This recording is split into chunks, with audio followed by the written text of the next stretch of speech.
اغفر لأمته وارحم بأمته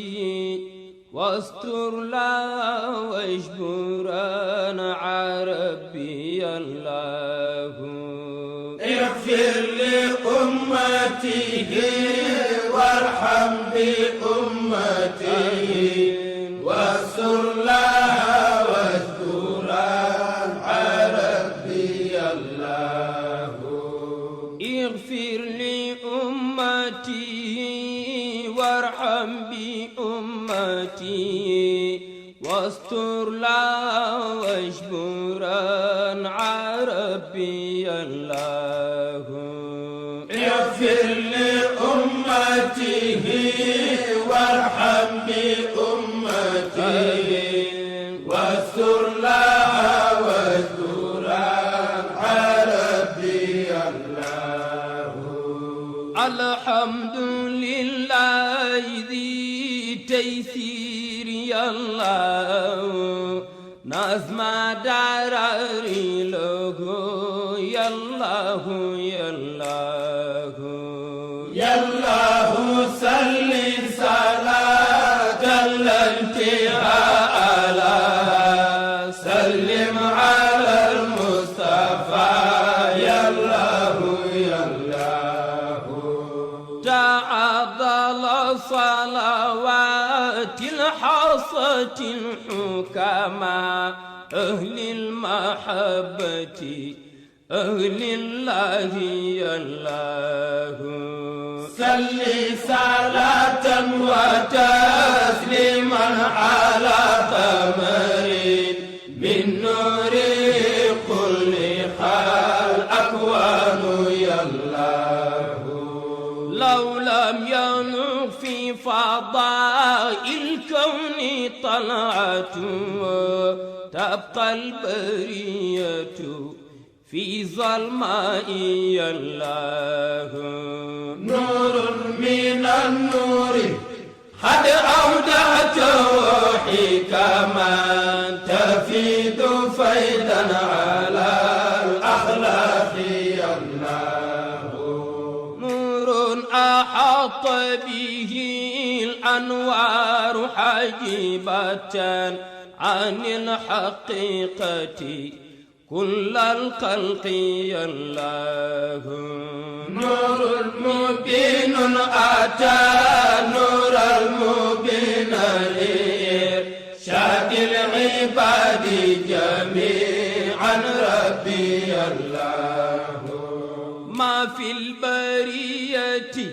من لم تسقيه كرما من نوره ربنا يا الله.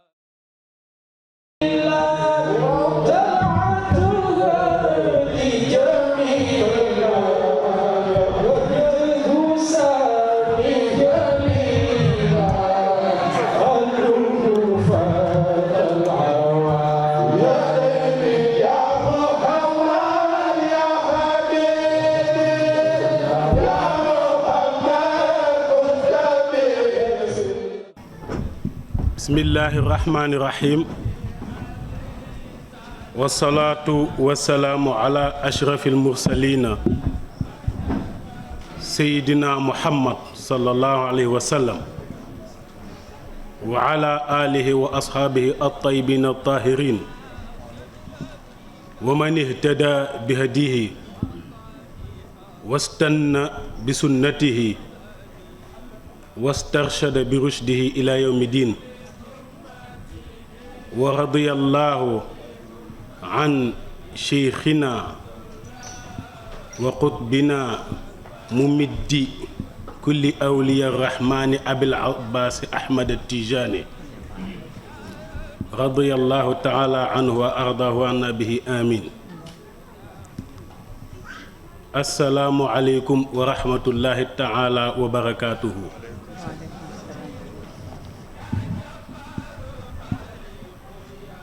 C'est avec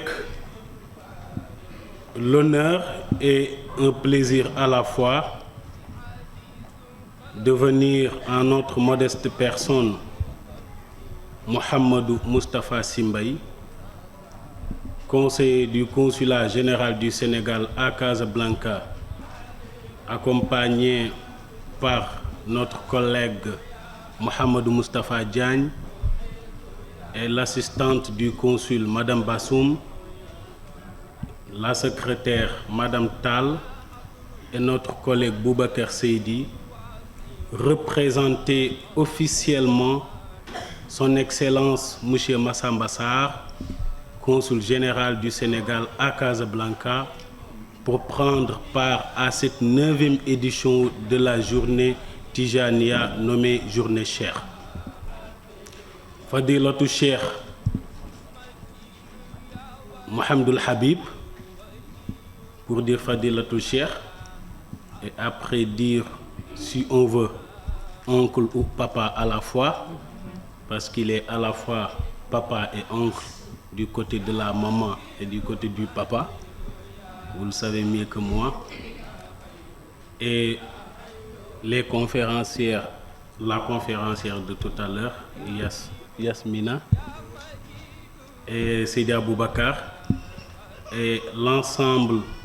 des membres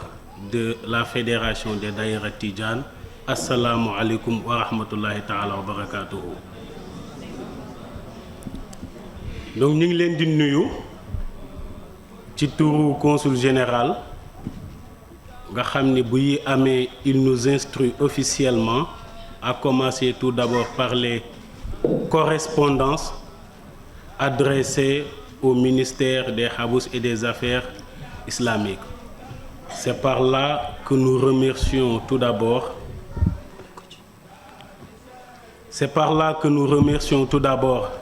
Sa Majesté le roi Mohammed VI, que Dieu l'assiste et lui donne une bonne santé.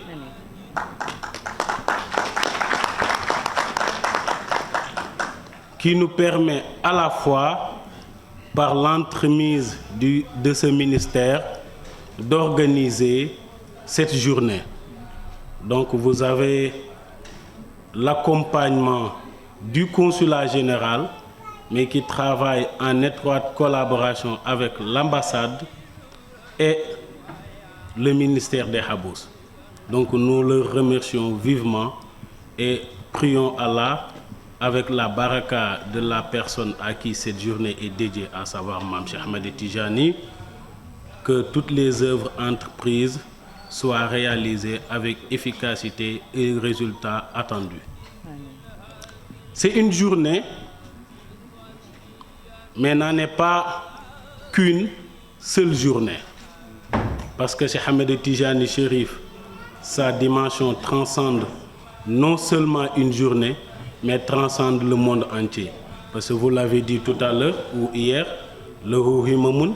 la muntahan li kibariha, wa himmatuhu suhra ajal min ad-dahr. Cheikh Ahmed Tijani Chérif, yittem bi gëna tuuti not na àdduna. Kon buñ ko waxee journée Cheikh, c'est tout un symbole de vouloir consacrer une journée à Cheikh, parce que sa dimension transcende même l'existence. Parce que il y a des gens, il y a des hommes de Dieu, les princes de leur religion, à qui leur dimension transcende le monde d'ici-bas et le monde de l'au-delà. Al-Ghaib wa Shahada. Et il en fait partie sans doute. Donc ce n'est qu'une seule journée, un symbole, mais qui doit être perpétué durant toute notre existence. Nous avons vu un tout petit peu le thème de cette année, qui, si nous avons une bonne mémoire, les relations amicales avec les cheikhs, qui sera, Inch'Allah, que Dieu lui donne l'ouverture d'esprit, notre papa Serigne Mohamedou Habib, de nous traiter comme d'habitude, Inch'Allah, ce thème que nous allons écouter avec une attention religieuse. Parlant de cheikh, lui c'est un cheikh, Ahmed Tijani Chérif, parce qu'il a les trois dimensions de cheikh, qu'on appelle cheikhout tarbiya, cheikhu taalim wa cheikhu tarqiya, c'est-à-dire am na ay cheikh yoo xam ni ci yar la rek la ñu yam ak tarbiya éducation,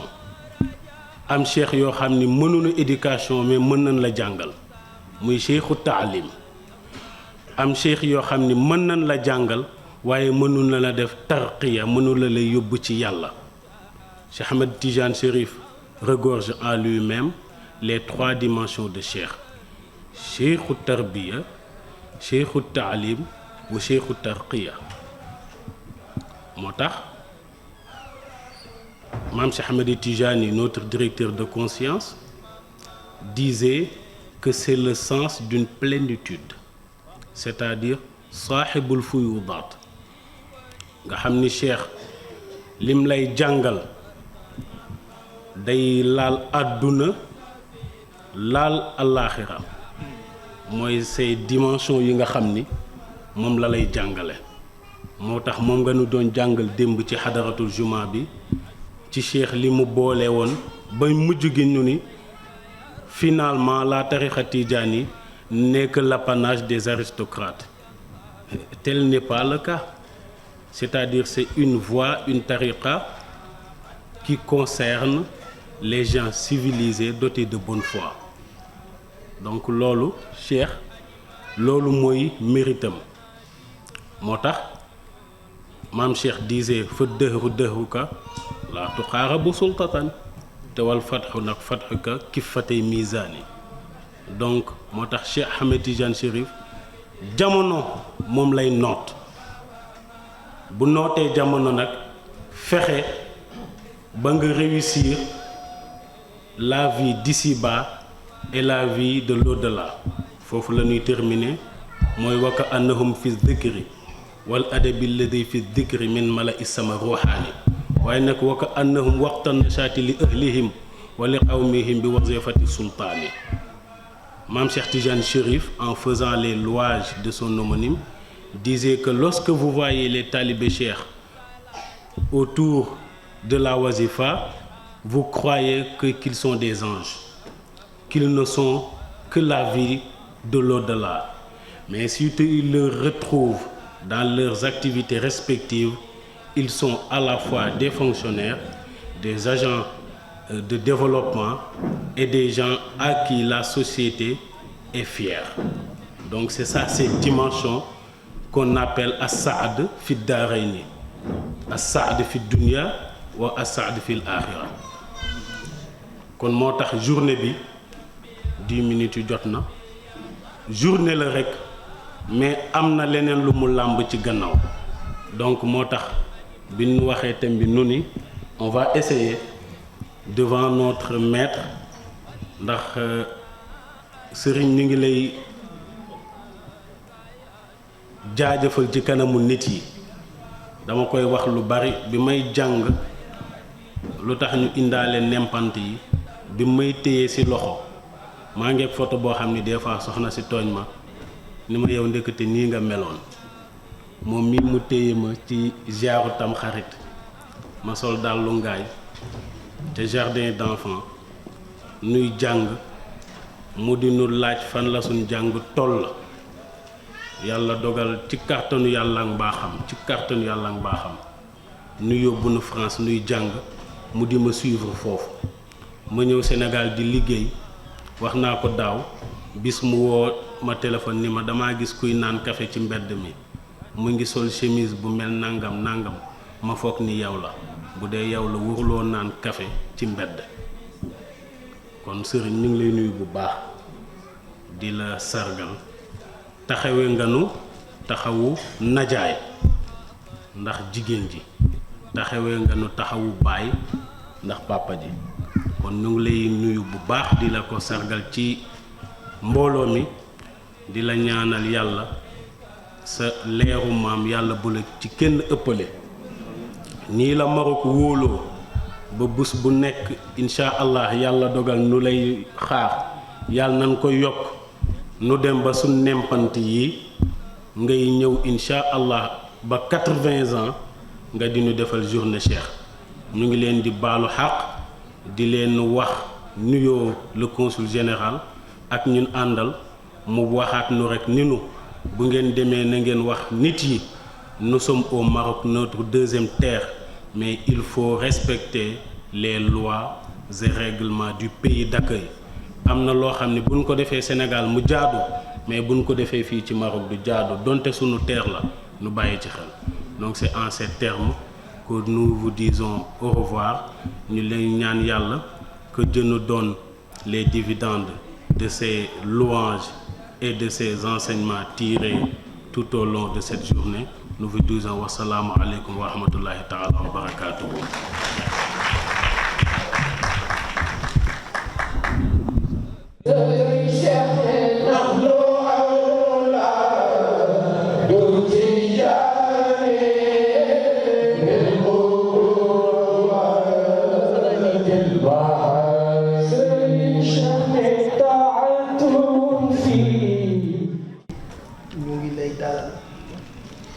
di la nuyu di la ziar di wax ni ubbi bu gàtt la rek ndax du ku ñuy présenté sëñ Abdou Aziz Sy Al Amine sëñ Cheikh Tidiane Sy Al Maktoum day def waxtaan ñi doon def lu waxtaan bi ni ko ubbil ñu nga présenté ñu conférence yi mu ni man lam yaarifi shams ana ko xamul jant mu ni leen kii jant la kon duma leen ko présenté kon nekk fi di présenté naan mooy kii wax mooy laa man lam yaarifi shams daal ko réeree nga kii toog mu mel ni njaboot gi ñoo doon sàkku di gis mu daje ak ñoom dëgg yàlla ñu ko doon ñaan biñ ko njëkkee dox yàlla defal ñu ci sutura ba mu jege woon lool sax ak décès Sey Cheikh parce que 6 avril la woon ca Marrakech fekk Sey Cheikh muy génn àdduna 15 mars ñu jàppoon ni sax décès bi mën na jur perturbation waaye xam gi mu xam mission moo tax mu wax waxinu la Seex Xaaji Maalik waxoon bañ ko tàggee yaay fekk ni amul jot pour dem ca dëgg mu ni li koy jariñ mooy ñaan te ñaan moom foo toog la nga kon du yàq sa programme loolu moo tax boobu terewul dëj ba terewul mu ñëw ñëpp bëgg ci wax dëgg yàlla muy continuer di nemmeeku njaboot yi di leen conseiller li mu mën ci ñaan yépp mu di ko def wax dëgg yàlla ñu di ci bëgg loolu toujours nag njaboot gi ñu ngi may yóbbante seen cant ci yow ñu gis lañu bañ la gis saa suñ ma gisee ñu ngi ma koy wax moo tax ñu ngi lay wax ni la li sëñ Moustapha Sy lay wax léegi mooy leeru moom yi yàlla ko la ci quelque peu dafa am thème bu ñu ko jox na te mooy jamono suñ toll moo tax te mooy dafa am formule bu may faral di wax mooy bu ñu waa mbedd mi jàngal suñu bopp léegi nag nañu xool ba xam li waa mbedd mi wax mooy dëgg wala réalité bi ñu mag ñi jàngal ci biir kër yi mooy dëgg loolu moo tax ñu indi al alaqat al wuddiya bayna al mashayikh les relations amicales entre les cheikh li doon dox seen diggante ndax maam Abdoulaye Niass dafa daje ak Cheikh Seydi El Hadji Malick ak maam Abdoulaye Kane ca Pout ñu dajoo ci benn néeg ñoom ñett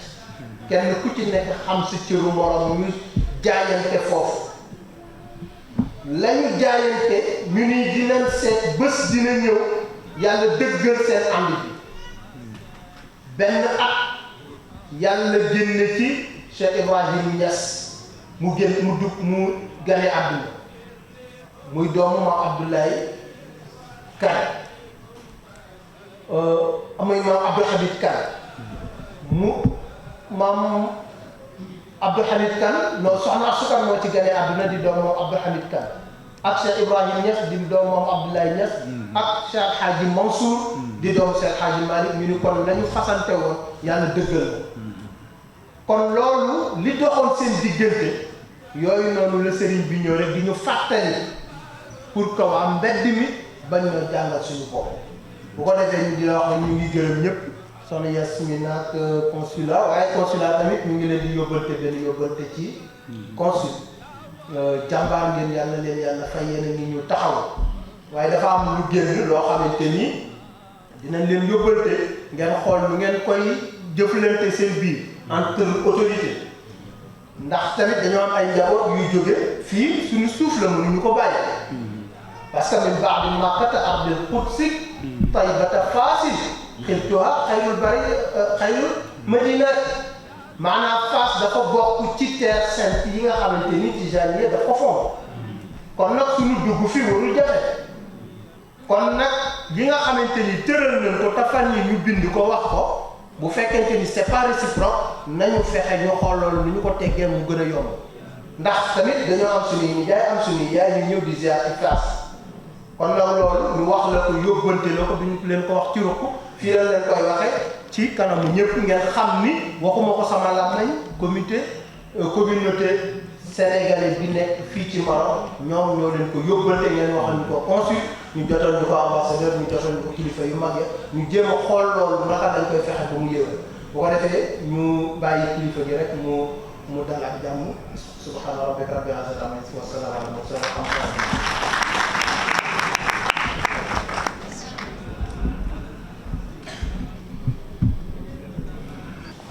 bismillahi irrahmani irrahim alhamdulilahi rabbil alamin wassalatu wassalaamu ala ashrafi almursalin sayidina muhammadin xaatimi nnabiyin wa imami almursalin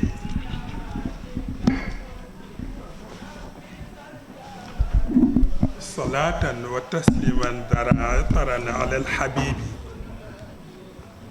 wa alihi wa ashaabihi wa xulafaihi altayibin altahirin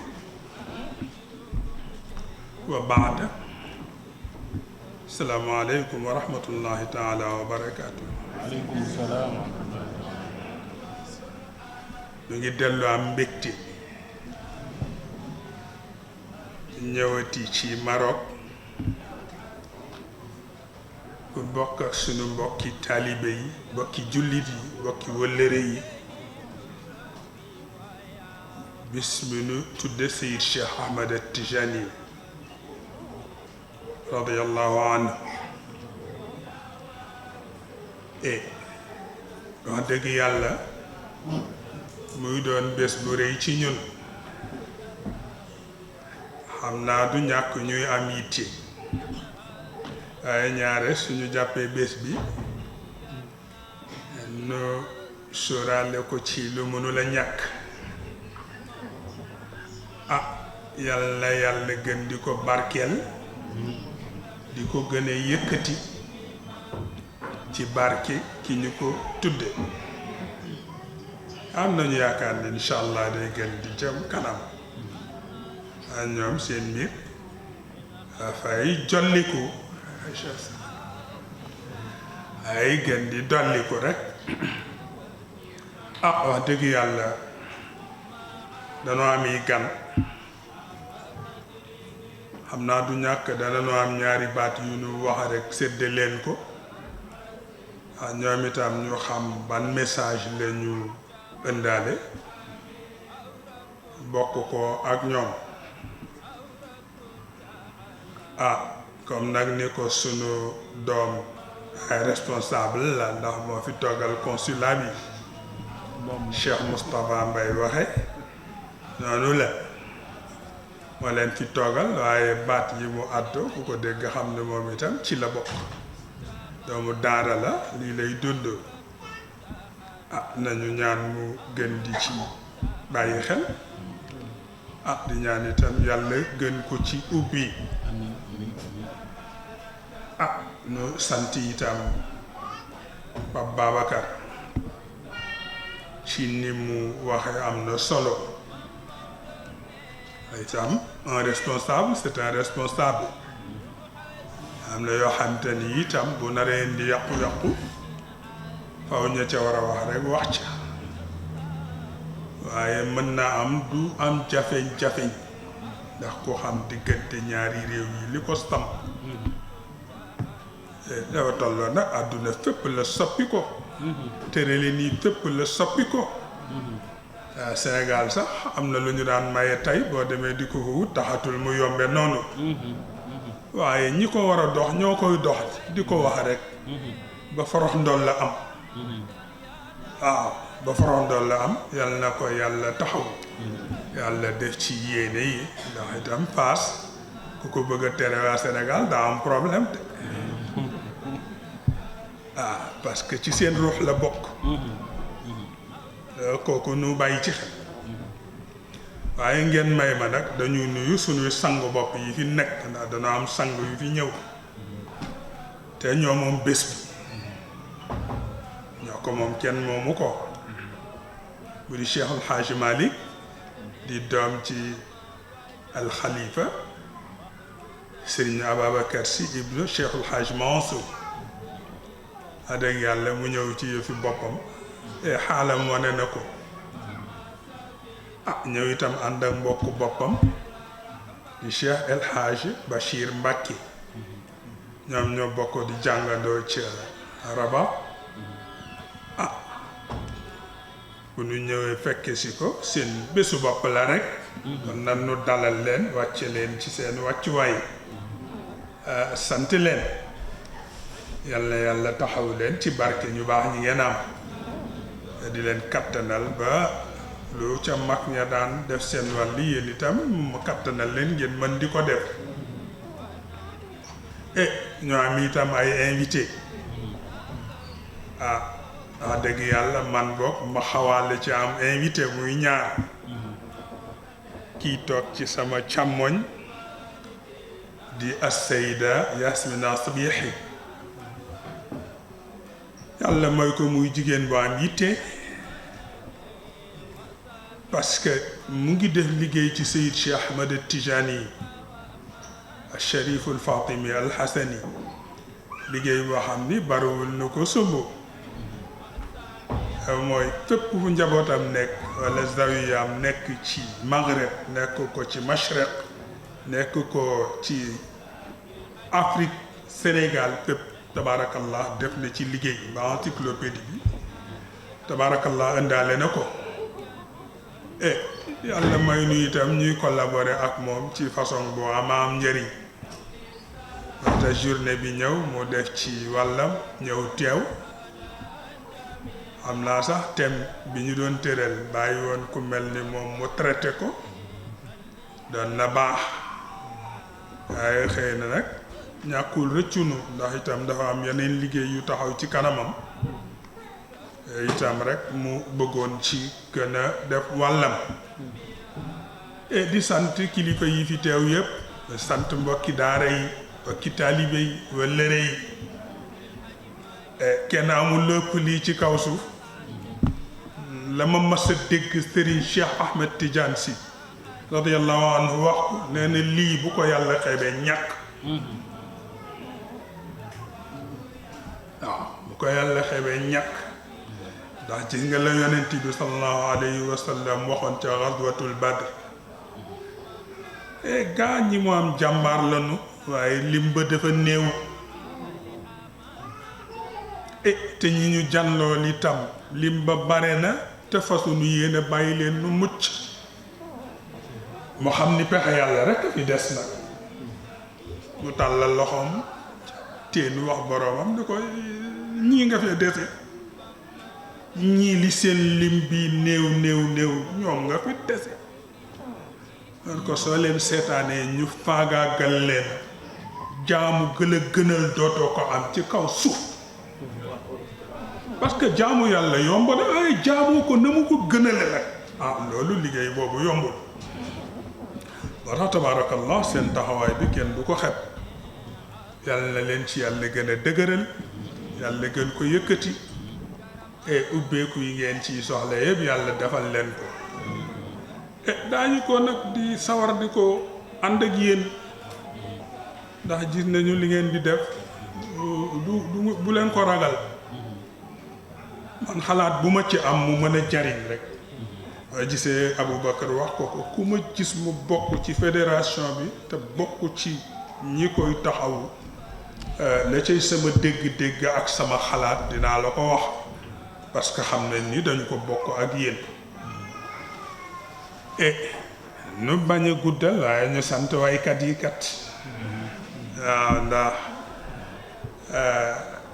tabarakallah xasida bi ci Seyd Cheikh Ahmed Tijani fa ilayka ba mu koy way am Seyd Cheikh boobu daraja Seyd Cheikh Ahmed Tijani lay feeñal waaye bu mujj bi nag njaboot gi ni leen Cheikh ëmbe tabarakallah loolu la ci gën di jëmmal moo tax bu ma ko déggee rek dafay jur xaal bu sori ci ñun. Nous rendons grâce à Allah de nous avoir permis une nouvelle fois d'être avec vous dans cette assemblée de fraternité autour d'un guide unique dont le rayonnement embrasse un espace interuniversel. Je veux dire Seyd Cheikh Ahmed Tijani radiyallahu anhu. Une assemblée de fraternité avec tous les co-religionnaires, notamment ceux du pays d'accueil et ceux de notre contrée d'origine. Nous saluons les autorités ici présentes et singulièrement celui qui incarne cette autorité suprême, le roi du Maroc, Mohammed V. Nous saluons les autorités ici présentes qui nous ont donné de larges possibilités afin que cet événement se tienne dans des conditions idoines et sans lesquelles peut-être il ne saurait se réaliser dans cette ambiance de recueillement et de convivialité.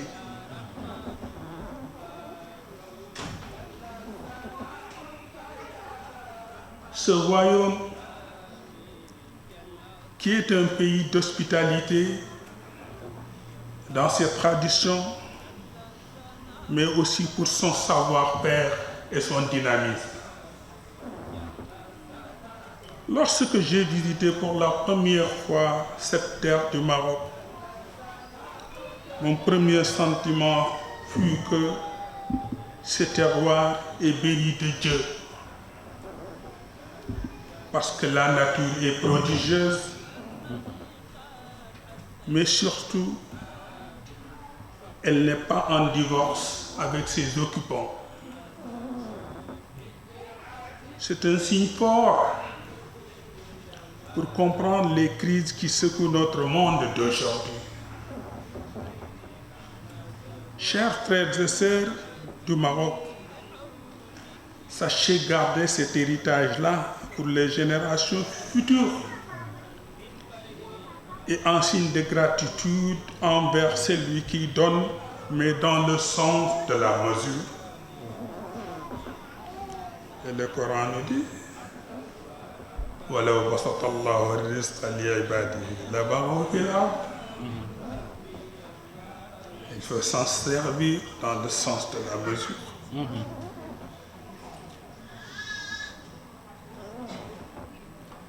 Cela dit,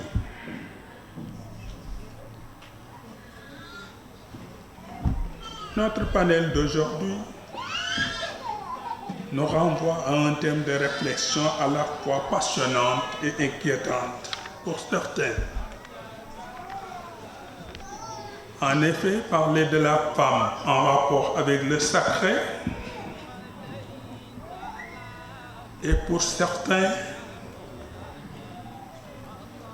l'adoration profonde constitue une sorte d'intrusion dans un monde qui a déjà défini ses acteurs, ses interlocuteurs. À cette dame qui chantait Inna nisaa rayahili, Seydina Omar avait rétorqué Inna nisaa shayatini. Alors, où faut-il chercher la vérité? On a souvent reproché à Seydina Omar de dresser des obstacles pour l'épanouissement des droits des femmes au sein de la communauté musulmane,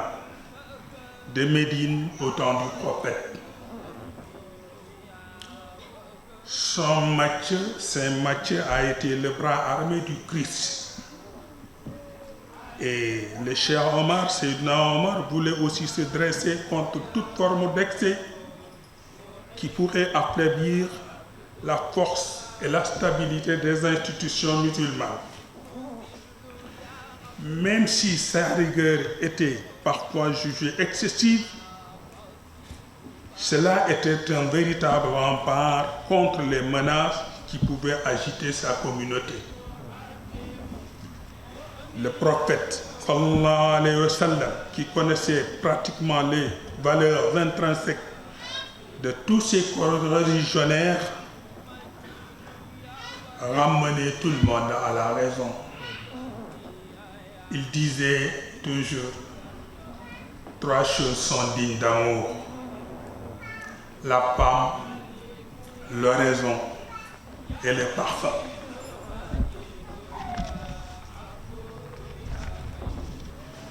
Si incontestablement Rabi'atul Adawiyya a été la figure de proue, l'emblème de la femme suffie musulmane, en se permettant d'adorer Allah avec 1000 prosternations au cours d'une seule nuit, et en ayant cultivé le désintéressement dans sa quête de fusion avec la quintessence suprême, celle qui a vraiment révolutionné l'espace d'adoration, l'espace sacré pour la femme musulmane, c'est sans nul doute As-Sayyida Salamata, épouse du prophète et mère des croyants. En effet, elle s'est plainte du peu de place accordée aux femmes croyantes dans leur souhait de rapprochement par rapport au sacré. La virulence de sa révolte était telle qu'elle a eu des échos jusqu'au même aux confins du ciel. Et la vérité n'a pas tardé à dévoiler avec ce fameux verset. Innal muslimina wal muslimat wal mu'minina wal mu'minat, jusqu'à la fin de verset wal hafidina furujahum wal hafidat a'adda lahum maghfiratan wa ajran 'azim. Depuis cette confirmation, les femmes ne cessent de chercher leur voie dans ce labyrinthe insondable pour épouser les grâces de leur Seigneur. Allez jusque dans les confins de l'Afrique au sud du Sahara, vous trouverez des femmes qui ont même des difficultés à bien articuler la langue arabe et qui s'évertuent à parfaire leur adoration par la prosternation constante, l'invocation par les beaux attributs de Dieu et de son prophète, à cultiver le sens du pardon et du partage pour mieux incarner les vertus nécessaires pour la solidarité et la confraternité musulmane,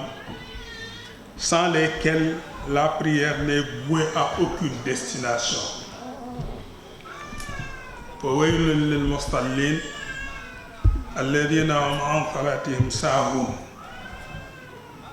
wassalaamu aleykum wa rahmatullahi taala wa barakatu.